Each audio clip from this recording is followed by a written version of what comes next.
نستعينه ونستغفره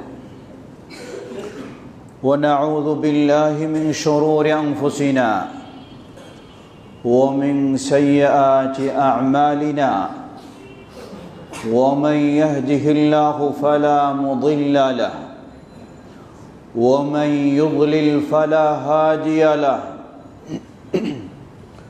وأشهد أن لا إله إلا الله وحده لا شريك له وأشهد أن محمدًا عبده ورسوله يا أيها الذين آمنوا اتقوا الله حق تقاته ولا تموتن إلا وأنتم مسلمون أما بعد فإن خير الحديث كتاب الله وخير الهدي هدي محمد صلى الله عليه وسلم وشر الأمور محدثاتها وكل محدثة بدعة وكل بدعة ضلالة وكل ضلالة في النار وقال الله تبارك وتعالى وسارعوا إلى جنة ومغفرة من ربكم وسارعوا إلى مغفرة من ربكم وجنة عرضها السماوات والأرض أعدت للمتقين الحمد لله শুরুতে আবারও প্রশংসা জ্ঞাপন করছি সেই আল্লাহ সুবহানাহু ওয়া তাআলার, যার বিশেষ তৌফিকে আমরা তার দিনের পথে চলার সৌভাগ্য লাভ করেছি।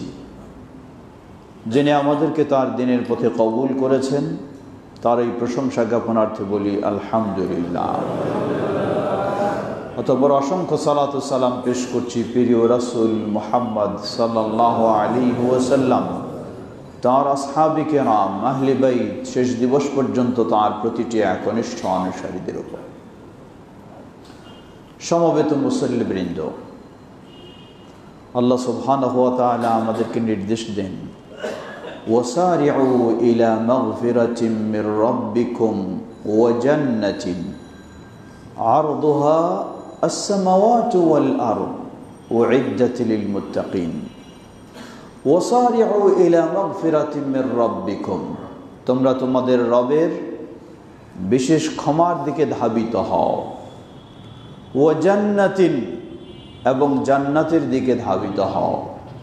কোন জান্নাত?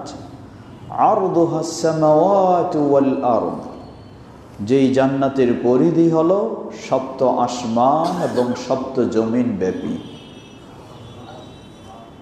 উইদ্দাত লিল মুত্তাকিন, আর এই জান্নাতকে তৈরি করে রাখাই হয়েছে মুত্তাকিনদের জন্য। সুবহানাল্লাহ। আল্লাহ আমাদেরকে মুত্তাকিনদের মাঝে কবুল করে নিন এবং সেই জান্নাতের অধিবাসী হওয়ার সৌভাগ্য আমাদেরকে দান করুন। সমবেত মুসল্লিবৃন্দ, আল্লাহর এই নির্দেশ গোটা বছরের জন্য, কিন্তু এই নির্দেশ বাস্তবায়ন গোটা বছরে সমান সুযোগ থাকে না। চতুর্দিকে ইবলিসের বাধা, ইবলিসের আক্রমণ, ইবলিসের বিপত্তি যেন আমাদেরকে জান্নাতের পথ থেকে দূরে সরিয়ে দেয়। জান্নাতের বর্ণনা শুনি, জান্নাতের পথে চলার চেষ্টা করি, কিন্তু আবার ইবলিসের আক্রমণে, দুনিয়ার লোভ লালসা, মায়া মমতায় জান্নাতের পথ থেকে দূরে সরে যাই। কিন্তু আল্লাহ সুবহানাহু ওয়া তাআলা এমন একটি সুবর্ণ সুযোগ দিয়েছেন, এমন একটি মৌসুম দিয়েছেন, যে মৌসুমে সম্ভব আল্লাহ সুবহানাহু ওয়া তাআলার নির্দেশে জান্নাতের পথে অগ্রসর হওয়া এবং জান্নাতকে নিশ্চিত করে নেওয়া। সে মৌসুমটি হলো রমাদান আল মুবারক, রমাদান মাস, যা আমাদের সন্নিকটে। এটি আমাদের জন্য অত্যন্ত সৌভাগ্যের বিষয়। গত রমাদানে অনেকে আমাদের সাথে ছিলেন, এই রমাদান আসার আগেই বিদায় নিয়ে চলে গেছেন। আর দু একদিন পরেই আমরা ইনশাআল্লাহ এই রমাদানকে পাব ইনশাআল্লাহ। আল্লাহ আমাদেরকে সুস্থতার সাথে, ঈমানের সাথে রমাদান পেয়ে আমরা যেন জান্নাতের পথকে নিশ্চিত করে নিতে পারি। আল্লাহ আমাদের তৌফিক দান করুন। সমবেত মুসল্লিবৃন্দ, রমাদান আমাদের মাঝে প্রতি বছরই আসে। সুতরাং রমাদানের বিধিবিধান, নিয়ম কানুন কম বেশি আমাদের সকলেরই জানা রয়েছে। সেই জানা বিষয়গুলি আবারও একটু স্মরণ করে দেওয়া, উদ্বুদ্ধ করা, যাতে আমরা রমাদানকে সঠিকভাবে কাজে লাগাতে পারি। একজন মুসলিম তার জীবনে সবচেয়ে বড় সৌভাগ্য, সবচেয়ে বড় সুযোগ, সবচেয়ে বড় পাওয়া তা হলো আল্লাহ সুবহানাহু ওয়া তাআলার পক্ষ থেকে বিশেষ রহমতের মাস, বিশেষ মাগফিরাতের মাস, বিশেষ জাহান্নাম থেকে মুক্তির মাস। একদিকে আল্লাহ রাসূল সাল্লাল্লাহু আলাইহি ওয়াসাল্লাম বলেন, রমাদান মাস শুরু হতেই ফুতিহাত আবওয়াবুর রাহমা, রহমতের দরজা উন্মুক্ত করে দেওয়া হয়। ফুতিহাত আবওয়াবুল জান্নাহ, জান্নাতের দরজা উন্মুক্ত করে দেওয়া হয়। আবার অপরদিকে বলেন, আল্লাহর পক্ষ থেকে বিশেষ ঘোষণাকারী এসে প্রতি রমাদানের শুরু থেকে ঘোষণা দেওয়া শুরু করে, ইয়া বাগিয়াল খাইরে আকবিল, হে ভালো মানুষ, সামনে অগ্রসর হও, তোমার জন্য এই সুবর্ণ সুযোগ। ইয়া বাগিয়াশ শাররে আকসির, হে খারাপ মানুষ, থেমে যাও, তোমার আর সামনে অগ্রসর হওয়ার সুযোগ নেই। ওয়ালিল্লাহি উতাকাউ মিনান নার ওয়াযালিকা ফি কুল্লি লাইলা, সে একইভাবে ঘোষণা দিতে থাকে যে আল্লাহ সুবহানাহু ওয়া তাআলার পক্ষ থেকে বিশেষভাবে জাহান্নাম থেকে রমাদানের প্রতি রাতেই আল্লাহ মুক্তি দান করে থাকেন। সুবহানাল্লাহ। একদিকে জান্নাত নিশ্চিত করে নেওয়ার সুবর্ণ সুযোগ, অপরদিকে নিজেকে জাহান্নাম থেকে মুক্ত করে নেওয়ার সর্বোচ্চ সুযোগ। হে মুসলিম ভাই ও বোন, হতে পারে আমার জীবনে এটাই শেষ সুযোগ, আর কোনো দিন রমাদান পাবো কিনা বলতে পারি না। সুতরাং এটিকে জীবনের সর্বোচ্চ ও সর্বশেষ সুযোগ হিসাবেই আমরা কাজে লাগানোর চেষ্টা করি। আল্লাহ আমাদের সকলকে সে তৌফিক দান করুন। মানুষের ব্যস্ততা আছে, থাকবেই। আল্লাহ বলছেন, হাত্তা যুরতুমুল মাকাবির, যতক্ষণ না আমি কবরে যাই ততক্ষণ পর্যন্ত আমার পিছুটান কমবে না, ততক্ষণ পর্যন্ত আমার ব্যস্ততা কমবে না। একটার পর একটা থাকবেই, এটাই দুনিয়ার বৈশিষ্ট্য। কিন্তু এই সময়ের মাঝেই আপনাকে অবসর হতে হবে রমাদান মাসটিকে বিশেষভাবে উপভোগ করার জন্য, রমাদান মাসটিকে বিশেষভাবে কাজে লাগার জন্য।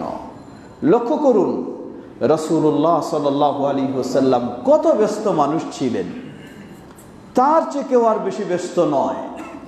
একদিকে গোটা মুসলিম উম্মার আমানত, নবুয়ত, রিসালাত সব কিছু তার কাঁধে, যার চেয়ে বড় দায়িত্ব পৃথিবীর বুকে কোনো নবী রাসূলের ছিল না, সেই বড় দায়িত্ব। অপরদিকে একটি দুটি নয়, একই সাথে 9টি সংসার, 9 স্ত্রী তিনি পরিচালনা করছেন।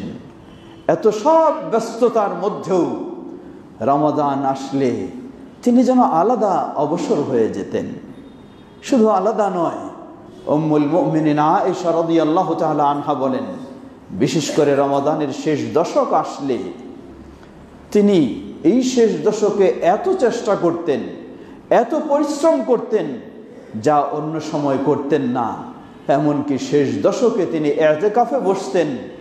আছে তার ব্যস্ততা নবুয়তের, আছে তার ব্যস্ততা রিসালাতের, আছে তার ব্যস্ততা গোটা উম্মার, আছে তার একাধিক পরিবারের, আছে তার সকল দিকের ব্যস্ততা, সব কিছু থেকে অবসর হয়ে তিনি রমাদানের শেষ দশকে আল্লাহর সাথে নির্জনে একাগ্রতার সাথে বিশেষ ইবাদত করার সুযোগ নেওয়ার জন্য তিনি অবসর হয়ে যেতেন। এমনকি শুধু নিজে নয়, আহিয়া লাইলাহু ওয়া আইকাযা আহলাহু, শেষ দশকের প্রতিটি রাত নিজে জাগতেন, পরিবারের সব সদস্যদেরকেও জাগাতেন। সুবহানাল্লাহ। রাসূলুল্লাহ সাল্লাল্লাহু আলাইহি ওয়াসাল্লামের কি সওয়াবের অভাব? রাসূলুল্লাহ সাল্লাল্লাহু আলাইহি ওয়াসাল্লামের কি জান্নাত পাওয়া বাকি? তাহলে কেন তিনি এত চেষ্টা করলেন? যখন জিজ্ঞাসা করলেন উম্মুল মুমিনিন আয়েশা রাদিয়াল্লাহু আনহা যে আপনার কি বাকি রয়েছে, যে রাত ভর আপনি সিজদায় পড়ে থাকেন, আপনার পা ফুলে যায়, তবু আপনি সিজদা থেকে উঠেন না, তবু আপনার কান্না বন্ধ হয় না। তিনি বললেন আফালা আকুনু আবদান শাকুরা। সুবহানাল্লাহ, আমি কি আল্লাহর কৃতজ্ঞশীল বান্দা হব না? সুবহানাল্লাহ। এত জীবনটাকে শেষ করে দেওয়ার পরেও তিনি যেন আরো আশা, আরো আগ্রহ যে আমি যেন আরো আল্লাহর অধিক কৃতজ্ঞশীল বান্দা হতে পারি। সুবহানাল্লাহ। সেই তুলনায় আমরা কত দুর্বল, সেই তুলনায় আমরা কত পিছনে, সেই তুলনায় আমরা কত অপরাধী, সেই তুলনায় আমরা কত দূরে রয়েছি। সমবেত মুসল্লিবৃন্দ, এই রমাদান সামনে এসে গেছে, আমরা যেন শত ব্যস্ততার মধ্য দিয়ে নিজেরা রমাদানকে কাজে লাগানোর চেষ্টা করব। দিনের সিয়াম, রাতের কিয়াম, তেলাওয়াত, দরুদ বা অন্যান্য বিভিন্নভাবে সব কিছু শুধু নিজেরাই নয়, যেমনইভাবে নিজে করব, রাসূলুল্লাহ সাল্লাল্লাহু আলাইহি সাল্লামের সুন্নাহ হলো তিনি নিজেও করেছেন, পরিবারের সবাইকে সম্পৃক্ত করেছেন। যা একটু আগেই আমরা জানলাম, শেষ দশকে শুধু নিজে তিনি রাত জাগেননি, পরিবারের সবাইকে তিনি রাত জাগিয়েছেন। রমাদানে দেখা যায় যে আমরা অনেক সময় বাড়ির মানুষেরা কি করি, আমরা বাড়ির অন্যান্য সদস্যদেরকে খুব ব্যস্ত করে তুলি। এই বহু আইটেমের ইফতার তৈরি করতে হবে, এই করতে হবে, সেই করতে হবে ইত্যাদি দিয়ে খুব ব্যস্ত করে তুলি। আর আমরা যেন কি করব, সেই সব কিছু গ্রহণ করব আর আমরা সুন্দরভাবে ইবাদত করব। এমনটি মূলত রাসূলুল্লাহ সাল্লাল্লাহু আলাইহি ওয়াসাল্লামের সুন্নাহ নয়। রাসূলুল্লাহ সাল্লাল্লাহু আলাইহি ওয়াসাল্লামের সুন্নাহ হলো নিজেও যেমন এই মহাসুযোগটি কাজে লাগাবো, পরিবারের সবাইকে এই মহাসুযোগটি কাজে লাগানোর সুযোগ করে দেব। শুধু তাই নয়, ঘরের ছোট বাচ্চা যারা রয়েছে, প্রাপ্তবয়স্ক যারা, তারা তো অবশ্যই, কিন্তু যারা অপ্রাপ্ত বয়স্ক তাদেরকেও উৎসাহিত, উদ্বুদ্ধ করে আমাদেরকে এভাবে এই কাজে জড়িয়ে দেওয়া উচিত। লক্ষ্য করুন, আজকে আফসোসের সাথে বলতে হয়, আমাদের অনেক অভিভাবকের সামনেই রমাদানের পরেই হলো সন্তানদের এসএসসি পরীক্ষা। আমরা একজন মুসলিম বাবা মা হয়েও সন্তানদেরকে বলি, তোমার এসএসসি পরীক্ষার রেজাল্ট ভালো করতে হবে, তোমার রোজা রাখার দরকার নেই, সালাতে যাওয়ার দরকার নেই। লা হাওলা ওয়ালা কুওয়াতা ইল্লা বিল্লাহ। একজন মুসলিম কিভাবে তার মুসলিম সন্তানকে এভাবে বলতে পারে?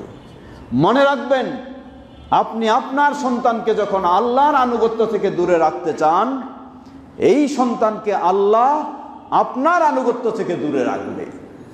এর অর্থ হলো আপনি আপনার সন্তানকে বেনামাজি বানাচ্ছেন, আপনার সন্তানকে বেরোজাদার বানাচ্ছেন, আপনার সন্তানকে বেদিন বানাচ্ছেন।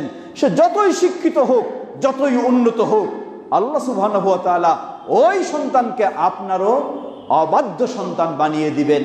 বেনামাজি হওয়ার কারণে বাবা মার প্রতি তার সদাচরণ থাকবে না, বেদিন হওয়ার কারণে বাবা মার প্রতি সদাচরণ থাকবে না, বেরোজাদার হওয়ার কারণে বাবা মার প্রতি তার কোনো শ্রদ্ধাভাজন থাকবে না। বাস্তবে তাই আজকে আমরা পাচ্ছি। উপরন্তু আমাদের উচিত, হাদিসটি সহিহুল বুখারীর, একজন মহিলা সাহাবী কি বলছেন একটু লক্ষ্য করুন।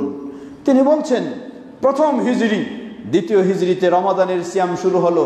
প্রথম হিজরিতে রমাদানের সিয়াম ছিল না, নির্দেশ দেওয়া হলো মদিনার গলিতে অলিতে যে আজকে আশুরায় মুহররমের সিয়াম পালন করতে হবে।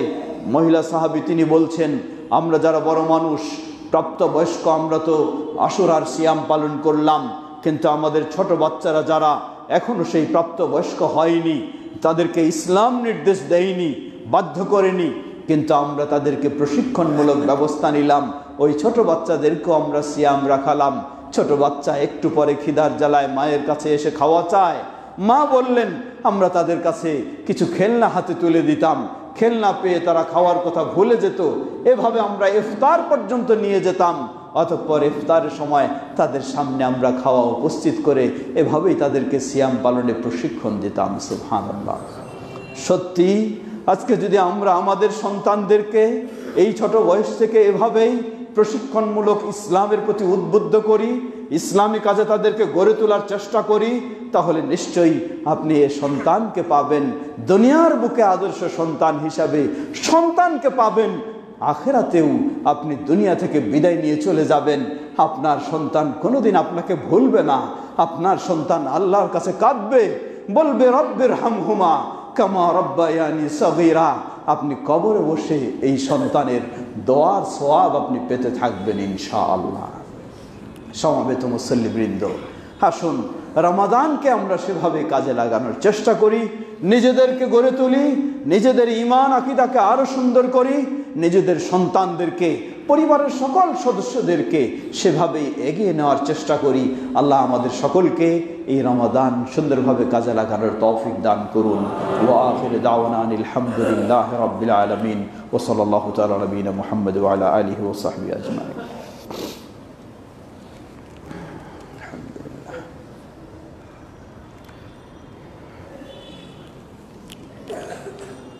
আলহামদুলিল্লাহ আলহামদুলিল্লাহি রাব্বিল আলামিন ওয়াসসালাতু ওয়াসসালামু আলা আবদিল্লাহি ওয়া রাসূলিহি নবিয়িনা মুহাম্মদ ওয়া আলা আলিহি ওয়া সাহবিহি আজমাইন, আম্মা বা'দ। সমবেত মুসল্লিবৃন্দ, রমাদান মাস জান্নাত নিশ্চিত করে নেওয়ার মাস। আল্লাহ সুবহানাহু ওয়া তাআলা কুরআনুল কারীমে সূরা আল বাকারায় বলেন, ইয়া আইয়ুহাল্লাযীনা আমানু কুতিবা আলাইকুমুস সিয়াম কামা কুতিবা আলাল্লাযীনা মিন ক্বাবলিকুম লাআল্লাকুম তাত্তাকুন। ওহে যারা ঈমান এনেছো, তোমাদের জন্য রমাদানের সিয়াম ফরজ করা হয়েছে যেমনিভাবে পূর্ববর্তীদের জন্য করা হয়েছিল। লাআল্লাকুম তাত্তাকুন, রমাদানের সিয়াম পালনের মাধ্যমে তোমরা মুত্তাকি হবে, তোমরা সংযমী হবে, তোমরা পরহেজগার হবে, তোমরা আল্লাহ ভীরু হবে। সমবেত মুসল্লিবৃন্দ, রমাদান এটি একটি বিশাল সুযোগ নিজেকে মুত্তাকি বানানোর। মুত্তাকি মানেই হলো ইসলামের নির্দেশগুলি পালন করা আর ইসলামের নিষিদ্ধ বিষয়গুলি থেকে বিরত থাকা। এটি হলো তাকওয়ার মূল বিষয়। গোটা জীবনেই আপনি তাকওয়া অর্জন করতে পারেন, কিন্তু রমাদানটি হলো একটি মোক্ষম সুযোগ। যেই রমাদানে দেখা যায় একজন মানুষ সালাত আদায় করতো না, রমাদান শুরু হওয়াতে দেখা যাচ্ছে নিজে নিজেই শুধু সালাত নয় জামায়াতের সাথে সালাত আদায় করার চেষ্টা করছে।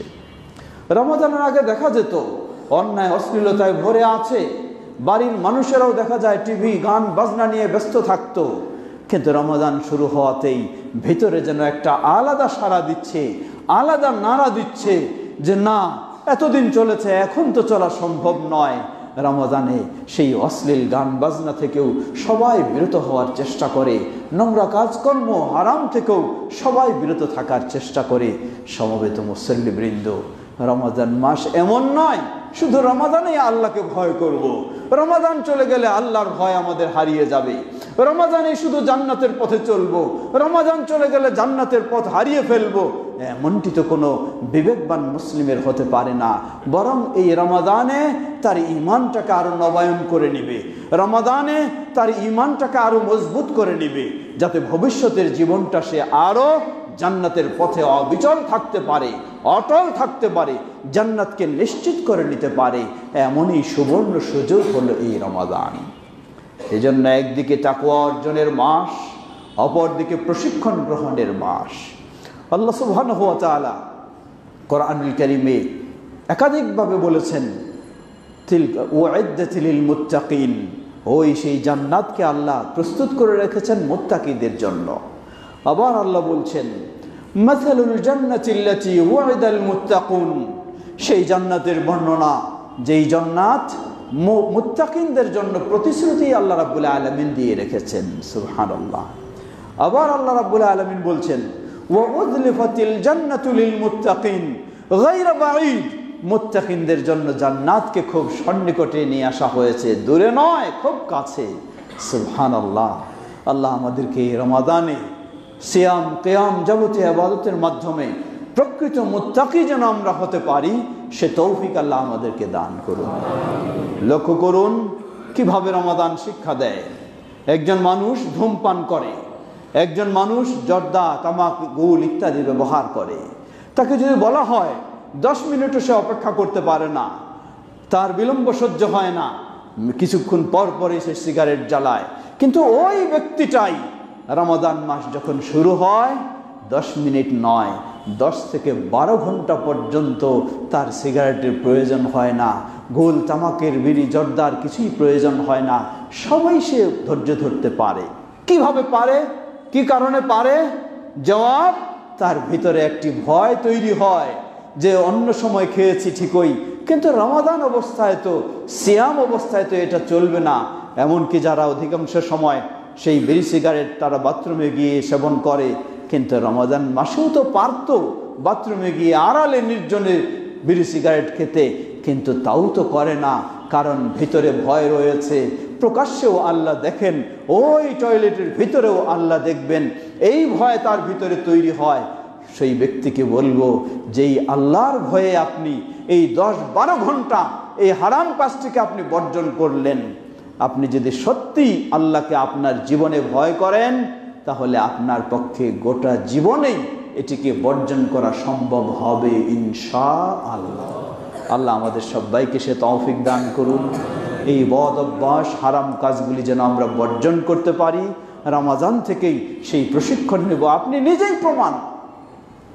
যেই লোকটি 10-20 মিনিট অপেক্ষা করতে পারতেন না, আল্লাহকে যখন আপনি ভয় করেছেন, আপনার পক্ষেই 10-12 ঘন্টা অপেক্ষা করা সম্ভব হয়েছে। আপনি গোটা জীবনটাই আল্লাহকে ভয় করুন, ইনশাআল্লাহ গোটা জীবনটাই আপনি ওই হারাম থেকে বিরত থাকতে পারবেন। আল্লাহ আমাদের জন্য সহজ করে দিন। পর্দার আড়ালের মা বোনেরা, রমাদান মাস আসলে নিজে সংযমী হয়ে যান, সেই অর্ধ উলঙ্গ হয়ে বাইরে প্রদর্শন বর্জন করেন। রমাদান মাসেই কি আপনাকে শুধু পর্দার সাথে থাকতে হবে? রমাদান মাসেই কি শুধু আল্লাহকে ভয় করতে হবে? রমাদান মাসেই কি শুধু আপনি জাহান্নাম থেকে বাঁচতে চাইবেন? রমাদান চলে গেলে কি আপনি জাহান্নামের পথে উন্মুক্ত চলবেন? এমনটি তো কোনো মুসলিমের চিন্তা হতে পারে না, এমনটি তো কোনো মুসলিমের কাজ হতে পারে না। সুতরাং রমাদান থেকে শিক্ষা নিন হে মা, হে বোন, রমাদান থেকে শিক্ষা নিন, যেন আপনি আপনার জীবনটাকে জান্নাতে জীবন হিসেবে গড়ে তুলতে পারেন। রমাদানে যেমন সংযম হন, রমাদানে যেমন অর্ধ উলঙ্গ বা প্রদর্শনী সবকিছু বর্জন করেন, সব বর্জন করবেন গোটা জীবনের জন্যই। তাহলে ইনশাআল্লাহ জান্নাত আপনার জন্য অপেক্ষা করছে। আল্লাহ রাব্বুল আলামিন বারবার স্মরণ করে দিয়েছেন বিভিন্নভাবে, যদি গোটা জীবনটাই রমাদানের এই শিক্ষাটা নিয়ে এটার উপরে আপনি অবিচল থাকতে পারেন মৃত্যু পর্যন্ত, আল্লাহ রাব্বুল আলামিন বলেন,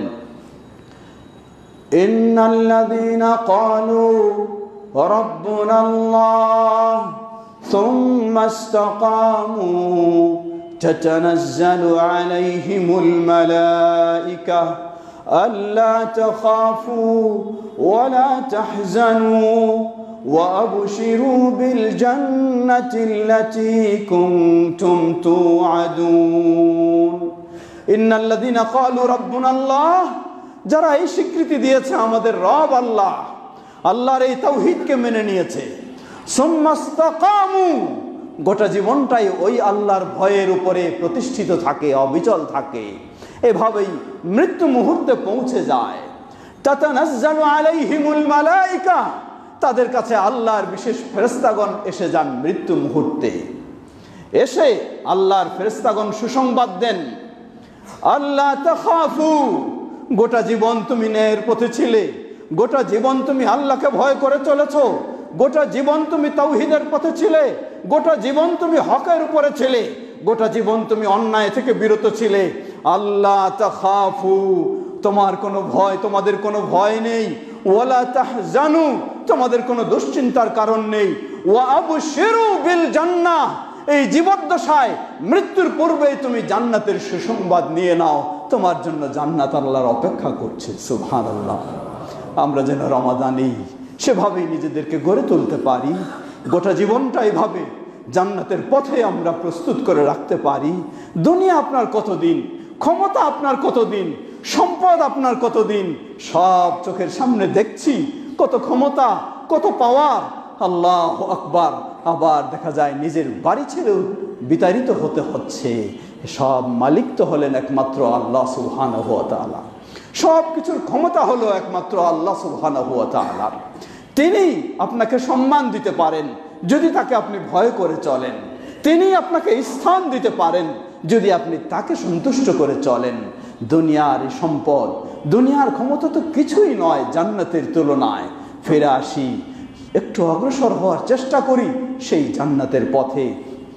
কেউ সুখে কেউ দুঃখে, সবারই দুনিয়ার জীবন শেষ হয়ে যাচ্ছে, যেতে হচ্ছে ওই পারে। যখন আপনি দুনিয়ার জীবনটাকে একটু ভালোভাবে গড়তে পারবেন, নিশ্চয়ই আপনার জন্য অপেক্ষা করছে জান্নাত। দুনিয়ার জীবনে আপনি জান্নাতের সুসংবাদ নিয়ে জান্নাতের পথে অগ্রসর হবেন ইনশাআল্লাহ। আল্লাহ আমাদেরকে রমাদান সেভাবেই উপভোগ করে, রমাদানে যেন আমরা সেভাবেই নিজের জীবনটাকে ভবিষ্যতের জন্য গড়ে তুলতে পারি। আল্লাহ আমাদের সকলকে সে তৌফিক দান করুন। সমবেত মুসল্লিবৃন্দ, রমাদান মাস রাসূলুল্লাহ সাল্লাল্লাহু আলাইহি ওয়াসাল্লামের সুন্নাহ অনুযায়ী বেশি বেশি দান সদকা করার মাস। আমরা সবসময় করে থাকি, করব, এটাই স্বাভাবিক বিষয়। কিন্তু মনে রাখবেন, বারবার আমি স্মরণ করে দেই, দান সদকা আপনি কোথায় করবেন?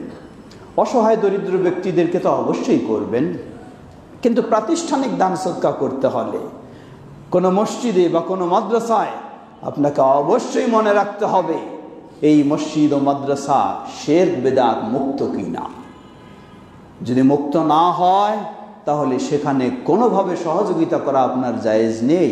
আল্লাহ নিষেধ করেছেন, ওয়ালা তাআওয়ানু আলাল ইসমি ওয়াল উদওয়ান, গুনাহের কাজে, বিদ্বেষের কাজে তোমরা কখনো সহযোগিতা দিও না। আবার নির্দেশ দিয়েছেন, ওয়া তাআওয়ানু আলাল বিররি ওয়াত তাকওয়া, কল্যাণের কাজে, তাকওয়ার কাজে সেখানে সহযোগিতা দাও। সুতরাং যেই মসজিদ ও মাদ্রাসা দেখবেন সেটি তাওহীদ ও সুন্নাহর উপরে রয়েছে, আপনার কাছে যদি আসতে নাও পারে আপনি খুঁজে নিয়ে সেখানে সহযোগিতা দেবেন। আর যেই মসজিদ ও মাদ্রাসা দেখা যায় সেখানে তাওহীদ ও সুন্নাহ থেকে দূরে রয়েছে, শিরক বিদআত কুসংস্কারে মগ্ন রয়েছে, সেগুলি শিক্ষা হয়, সেগুলি চর্চা হয়, প্রচার হয়, আপনার পিছে পিছে ঘুরলেও আপনার সেখানে দেওয়ার অনুমতি নেই। সেখানে দিলে আপনি আরো গুনাহগার হবেন। আল্লাহ আমাদের সেই নীতি খেয়াল রেখেই আমরা যেন বেশি বেশি দান সদকা করতে পারি। আমাদের প্রিয় মাদ্রাসা, মাদ্রাসাতুল হাদিস দিনে দিনে আলহামদুলিল্লাহ সম্মানিত সভাপতি সাহেব ও পরিচালনা কমিটির দায়িত্বশীলদের সুযোগ্য নেতৃত্বে সামনের দিকে অগ্রসর হচ্ছে। আমাদের সকলের দায়িত্ব, কর্তব্য সার্বিকভাবে সহযোগিতা আরও বৃদ্ধি করা। আল্লাহ আমাদের সকলকে সে তৌফিক দান করুন। সমবেত মুসল্লিবৃন্দ, রমাদানে যেগুলি মসজিদে কর্মসূচি হয়ে থাকে, নিয়মিত ইফতার সেটিও থাকবে। অনুরূপভাবে সমাজ কল্যাণের পক্ষ থেকে প্রায় 250 পরিবারকে, অসহায় পরিবারকে যে খাদ্য সামগ্রী বিতরণ করা হয় সেটাও করা হবে। আপনার সকল সহযোগিতা সেই মতোই আপনারা দেওয়ার চেষ্টা করবেন। আল্লাহ আমাদের সকলকে সে তৌফিক দান করুন। বিভিন্ন জন আমাদের কাছে বিভিন্ন আবেদন নিয়ে আসে। আমাদের একটি মসজিদ হয়েছে সেই বরগুনায়, সেই বরগুনা বুঝেন যেগুলি পীর মাজারের এরিয়া, সেগুলিতে খুবই কঠিন পরিস্থিতিতে অনেক সংগ্রামের বিনিময়ে মসজিদ একটি ছোট্ট তৈরি হয়েছে সম্পূর্ণ আমাদের তত্ত্বাবধানে। যে মসজিদটি নির্মাণ কাজ এখনও পরিপূর্ণ সম্পন্ন হয়নি, প্লাস মসজিদের গেটের সামনে একটি জায়গা একজন বিক্রি করবে, সেটি নিতেই হচ্ছে, সেটি প্রায় 3 লক্ষ টাকার মতো লাগবে। আমাদের সেখানকার ভাই আছে, সালাতের পরেও থাকবে। আপনারা আজকে হন অথবা যখনই হন একটু সেজন্য বিশেষভাবে সহযোগিতা দেওয়ার চেষ্টা করবেন। আল্লাহ আমাদের সকলকে সে তৌফিক দান করুন। বাংলাদেশ জামিয়াত আহলে হাদিস বিভিন্নভাবে দাওয়াতি কার্যক্রমে এগিয়ে চলছে। আপনাদের সার্বিক সহযোগিতা আর আমরা বেশি কামনা করছি। আল্লাহ আমাদের সবাইকে সে তৌফিক দান করুন। আমরা যেন তাওহীদ ও সুন্নাহর পথে ঐক্যবদ্ধ হয়ে এগিয়ে চলতে পারি, আল্লাহ আমাদের জন্য সহজ করে দিন। আল্লাহুম্মা সাল্লি আলা মুহাম্মদ ওয়া আলা আলি মুহাম্মদ কামা সাল্লাইতা আলা ইব্রাহিম ওয়া আলা আলি ইব্রাহিম ইন্নাকা হামিদুম মাজিদ। আল্লাহুম্মা বারিক আলা মুহাম্মদ ওয়া আলা আলি মুহাম্মদ কামা বারাকতা আলা ইব্রাহিম ওয়া আলা আলি ইব্রাহিম ইন্নাকা হামিদুম মাজিদ। আল্লাহুম্মা রদি আনিল খুলাফায়ে আর-রাশিদিন ওয়া আন সাইরি আসহাবি নবিয়িকাল কারীম। আল্লাহুম্মা আ'ইজিল ইসলাম ওয়াল মুসলিমিন ওয়াকদুলিল কাফারাতা ওয়াল মুশরিকিন ওয়া দাম্মির দিয়ারাহুম। হে আল্লাহ, আমাদের দেশ সহ পৃথিবীর সর্বত্র ইসলাম ও মুসলিমদেরকে সমুন্নত করুন। পৃথিবীর সর্বত্র মুসলিমদেরকে কোরআন ও সুন্নাহর পথে চলার তৌফিক দান করুন। আমাদের দেশের সর্বস্তরের মানুষকে ইসলামের পথে আল্লাহ হেদায়েত দান করুন। এই দেশকেও সকল প্রকার ষড়যন্ত্র থেকে আল্লাহ হেফাজত করুন। কোরআন সুন্নাহর পথে চলার মতো এই দেশের পরিবেশ আল্লাহ আমাদেরকে তৌফিক দান করুন। আমাদের মাঝে উপস্থিত অনুপস্থিত অনেক অসুস্থ ব্যক্তি রয়েছেন, আমাদের আলী ভাই এবং আরও অনেক ভাই যাদেরকে আমরা জানি অসুস্থ